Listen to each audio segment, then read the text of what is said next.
तुम्ही पाहत आहात MCN न्यूज मराठी। महाराष्ट्र शासनाच्या महसूल सप्ताहांतर्गत राज्यभरात श्री छत्रपती शिवाजी महाराज समाधान शिबिराचे आयोजन केले जाते। त्याच अनुषंगाने खामगाव तालुक्यातील वर्णा या गावात 5 ऑगस्ट 2025 रोजी महाराणा प्रताप सभागृहात श्री छत्रपती शिवाजी महाराज महाराजस्व समाधान शिबिर व शासन आपल्या दारी हा कार्यक्रम संपन्न झाला। ग्रामपंचायत सरपंच स्वाती उमेश इंगळे यांच्या अध्यक्षतेखाली घेण्यात आलेल्या या शिबिरात प्रमुख पाहुणे म्हणून उपविभागीय अधिकारी व नायब तहसीलदार निखिल पाटील यांच्यासह महसूल विभागातील अनेक कर्मचारी व पदाधिकारी प्रामुख्याने उपस्थित होते।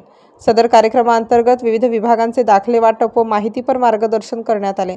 यावेळी महसूल विभाग अंतर्गत 712 8 संजय गांधी योजना व श्रावणबाळ योजना प्रमाणपत्र, आधार कार्ड अपडेटेशन इत्यादी KYC तसेच जिवंत 712 अंतर्गत अर्ज स्वीकृत करण्यात आले। या अभियानाच्या माध्यमातून सर्वसामान्य नागरिकांना सर्व दाखले व प्रमाणपत्र एकाच ठिकाणी मिळत असल्याने नागरिकांमध्ये समाधान व्यक्त केले जात आहे। MCN न्यूज मराठीकरिता खामगाव ग्रामीणवरून नंदकिशोर ठाकरे।